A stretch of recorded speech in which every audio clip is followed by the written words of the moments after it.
अस्सलाम वालेकुम। वालेकुम सलाम। अजील, मुझे ब्रीफ करो, क्या सूरत हाल है? सर, नवाब अकबर साहब की लाश उनकी अपनी ख्वाबगाह में पाई गई है। ज़ब्ते की कार्रवाई मुकम्मल कर ली है? जी सर, उन्होंने ख्वाबगाह सील कर दी है और घर वालों को मना कर दिया, इधर कोई ना है। कत्ल के वक्त घर में कौन कौन मौजूद था? सर, मुझे इनके मैनेजर रफ़ीक और उनकी बेटी और उनके चौकीदार ने रिसीव किया। और सर, इनके घर में 2 गेस्ट भी आए हैं ऊपर वाले पोर्शन में।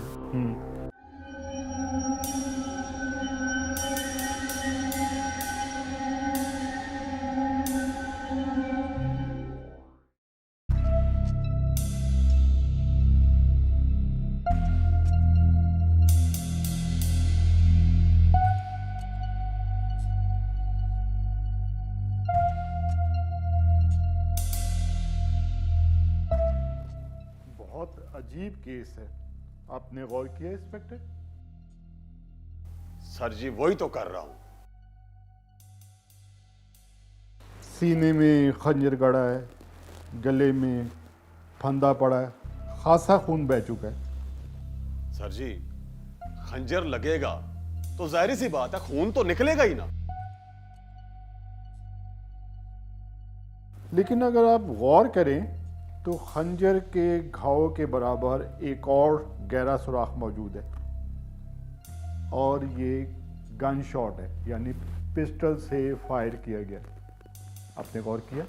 सर जी, आप सही कह रहे हैं, बिल्कुल सही कह रहे हैं आप। इसके बारे में आप क्या कहते हैं इंस्पेक्टर? सर जी, मेरे ख्याल में ना ये कातल का जज्बा इंतकाम है। सर जी देखे ना, कातल ने सबसे पहले नवाब अकबर के गले में फंदा डालकर उनको मौत के घाट उतारा, उसके बाद खंजर से उनके सीने में वार किया और सबसे आखिर में ऐन दिल के मकाम पे रिवॉल्वर के साथ गोली मार दी। आपका मतलब है कातिल एक शख्स ही है। अच्छा, मुझे ये बताइएगा इंस्पेक्टर, एक आदमी कत्ल करने आता है तो क्या उसके पास इतना वक्त होता है कि वो तीन तरीके से किसी आदमी को कत्ल करेगा और वो सारे हथियार लेके आएगा? पहले वो फंदा डालेगा, फिर वो खंजर से वार करेगा, फिर वो 15 फुट दूर जाकर गन फायर करेगा, क्योंकि सीने पर बारूद की तह नहीं है। इसका मतलब है कि तकरीबन 15 फुट के फासले से उसने पिस्टल से फायर किया। मैं आपको अपना नज़रिया बताता हूँ, मैं क्या सोच रहा हूँ। आप बाहर जाकर कदमों के निशानात देखें, आपको बात समझ आ जाए। ठीक है सर जी।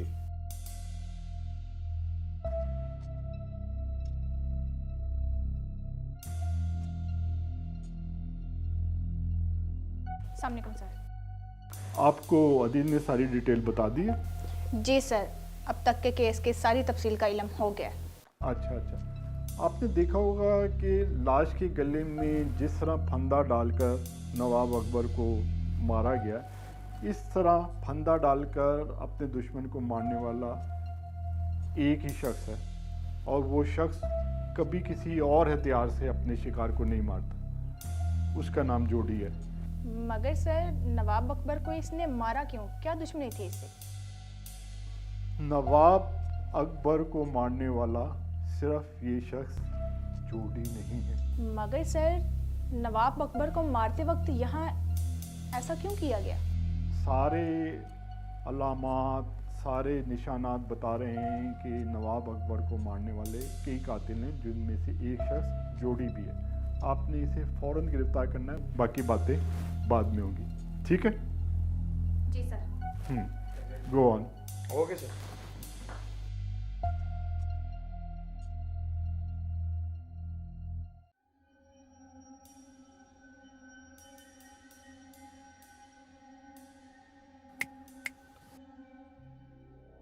क्या बात है, बहुत संजीदा होके बैठी हो।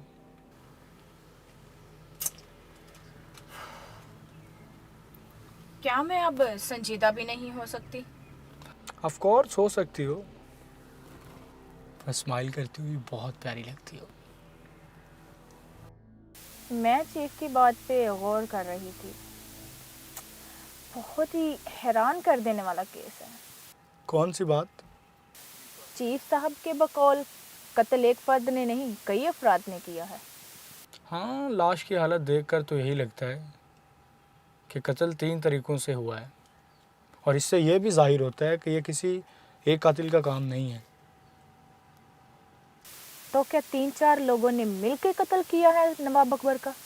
ये भी बहुत मुज़ाहिका केस बात हो जाती है कि 3 अफराद मिलकर एक फ़र्द को कत्ल करें, और फिर तीनों अफराद अपने अपने तरीके से।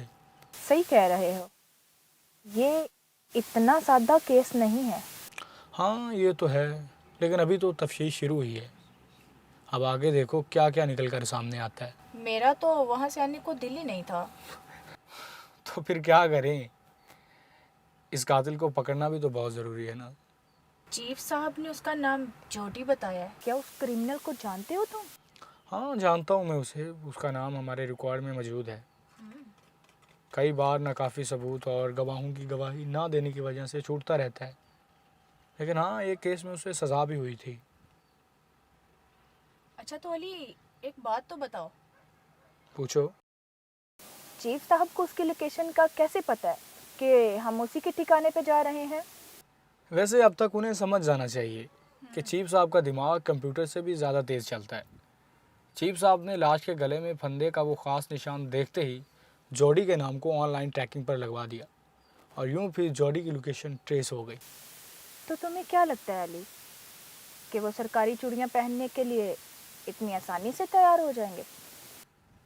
सीआईडी की टीम ने जोडी के घर को चारों तरफ से खुफिया तौर पर घेरा हुआ है। अगर वो आराम से हमारे साथ ना चला तो फिर मजबूरन दूसरा फ़ैसला इख्तियार करना पड़ेगा। तो क्या कहती है, चलें फिर जोडी से हेलो हाय करने? हाँ, चलते हैं।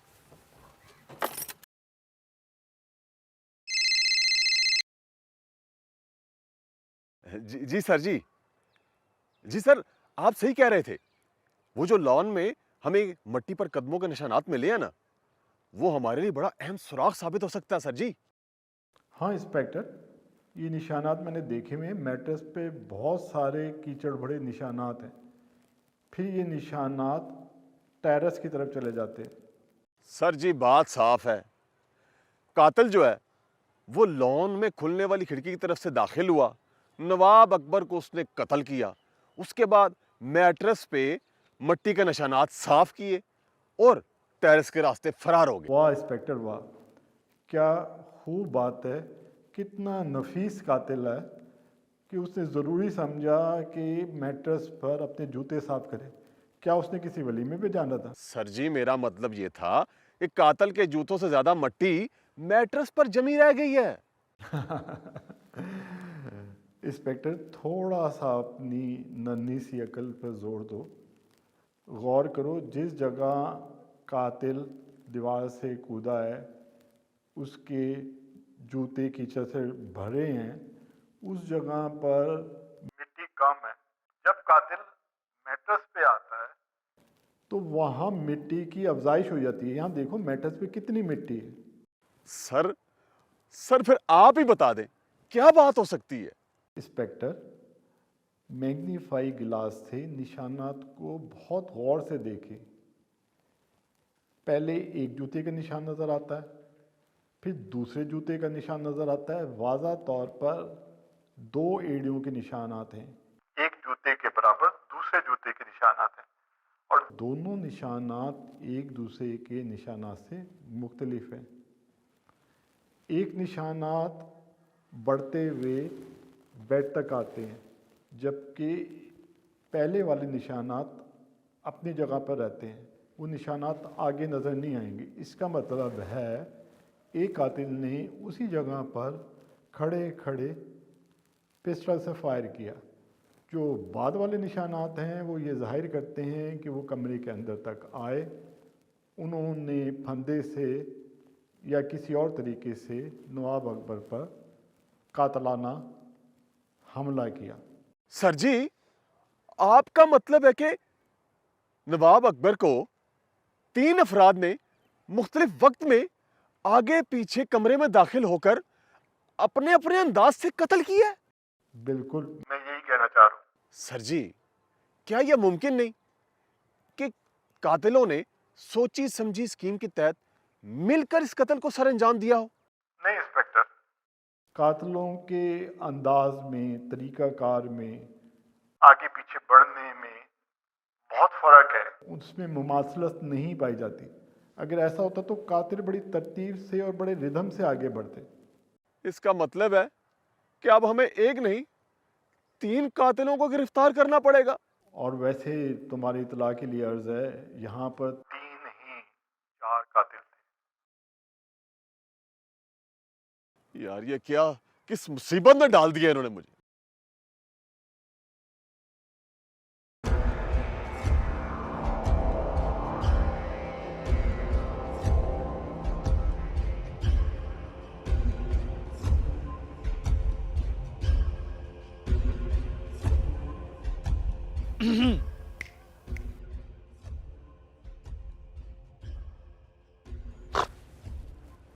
कौन हो तुम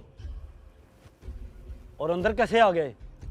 मैं दरवाजे से, पर आपकी बहुत तारीफ सुनी है कि बंद दरवाजे के पार कहीं भी पहुंच जाते हैं। तुम जानते हो मैं कौन हूँ? जी भाई, मैं अच्छी तरह से जानता हूँ। आप जॉडी हो और किसी को भी एक झटके में दूसरी दुनिया पहुंचा देते हो। तो तुम कौन हो और क्या चाहते हो? भाई मुझे ना आपसे छोटा सा काम है, जितना मुआवजा कहोगे ना उतना दूंगा। कैसा काम? मैं इस लड़की से ना मोहब्बत करता हूँ। तो फिर क्या, इससे शादी करना चाहता हूँ। तो फिर एक छोटा सा मसला है, इसका जो शौहर है ना वो नहीं मान रहा। तो इसमें मैं क्या करूं? कुछ भी नहीं करना, एक छोटा सा काम, इसके शौहर को ना एक ही झटके में ना दूसरी दुनिया पहुंचाना है। तो क्या बकवास कर रहे हो? या जोड़ी भाई, बकवास नहीं कर रहा हूँ मैं सही कह रहा हूँ। और इससे पूछ लो, इसे भी इस बात में कोई एतराज नहीं है। बोलो। मुझे कोई एतराज नहीं। तुम दोनों क्या बकवास कर रहे हो? हम दोनों सही कह रहे हैं। मेरा तो ख्याल है कि आप इस काम में बहुत माहिर हैं। चलो चलो निकलो यहाँ से, निकलो। हम जहाँ भी जाते हैं खाली हाथ वापस नहीं जाते, किसी ना किसी को साथ लेकर ही जाते हैं।